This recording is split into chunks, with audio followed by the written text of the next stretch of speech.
Circuit de la Sarthe here in France.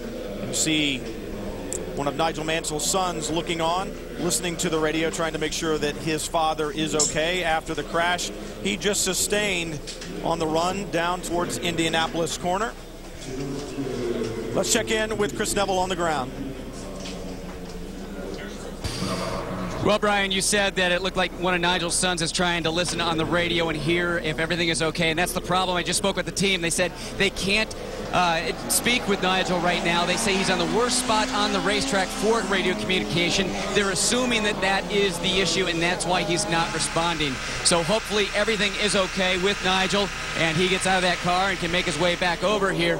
He was really excited about this race. Lee Diffie and I ran into him on Wednesday, and he was all excited, dropped 25 pounds in training, was just elated to be running with his boys. Obviously, this is not the start they were looking for. Not at all, as you see the 009, the Aston Martin with Darren Turner behind the wheel, come to pit road right now. And the pit stop strategy is one that we'll talk about throughout this broadcast. Juan Barazzi, Sam Hancock, Darren Turner sharing the Aston Martin. 3 pace cars at Le Mans this year, and that is different from years past. Yeah, essentially there's 3 pace cars which will be spread around the racetrack. One will leave at pit out, one will leave down at the second chicane, and one will leave from Menage. Well, on Speed's coverage for the first time, want to make sure that you keep up with Barrett Jackson, the world's greatest collector car auction on Speed. This time it comes to Orange County. Hundreds of restored and rare cars be auctioned off to the highest bidder. 3 days of live coverage with expert commentary. Barrett Jackson, Orange County, kicks off June 25th, exclusively on Speed.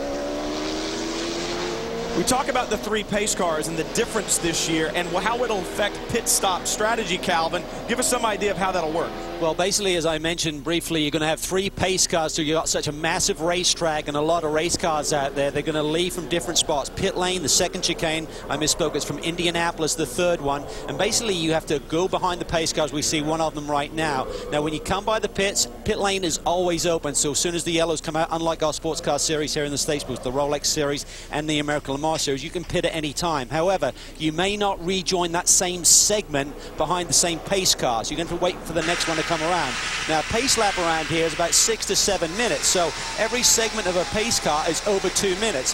Typically, under green flag racing, you can make a pit stop, get your service done in about 90 seconds. So talking to the teams this week, they said, believe it or not, we'll be better off doing a pit stop under green than yellow this week. Olivier Canel of Peugeot looking on and talk about strategy. One of the American Le Mans Series teams, probably one of the best teams on pit road with strategy, and that is Corvette Racing. Right, Jamie?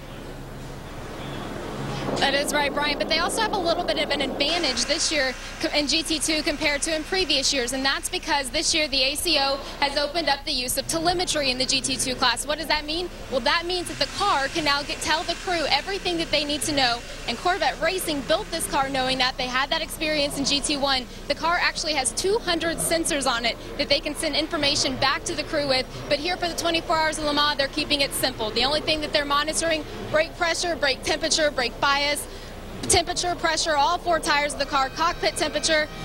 You see it there on the board. That's what the crew's looking at. That's where they get their information. It can play big, big factors in safety as well during the course of the race.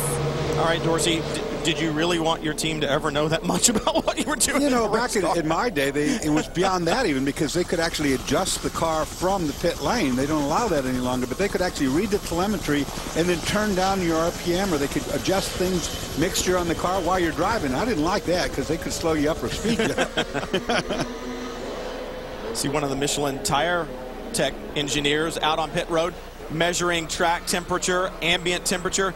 We talked about this opening stint really being a test for these teams, testing different compounds if you're running multiple cars, and isn't that the strength of a multi-car team? That's why we see Audi and Peugeot both running 3 cars. Absolutely, and I tell you what, if we get varying weather conditions, if you have one of your cars that has a problem early in the going, what the car will almost become is like a guinea pig. They'll try different tire compounds. Is it too wet to go back to slicks, for example, on a drying racetrack? They may bring in the car that's in a bad track position, have that driver go out, analyze over 2 or 3 laps what the car is doing, looking at the lap times, and then bring in their lead car and make the change when it's the optimum time. So it's really just using all of your cards and playing to the strengths. It also helps, of course, on the multi-car team that you get one of those cars, if not all of your your different cars on a different fuel setting, fuel window, so that they're not all diving for pit lane at exactly the same time. Well, that is really critical, of course, and that may be why, you know, we may see these guys spread their pit stops right now, particularly in the early part of the race when the cars are close together. For example, if all three of those Peugeots come in together, it is very tight down there in the pit boxes to get your car into its spot without any problems. As they remove the damaged number 5 of Nigel Mansell off the race course, we continue under full course caution from the 78th running of the 24 Hours of Le Mans.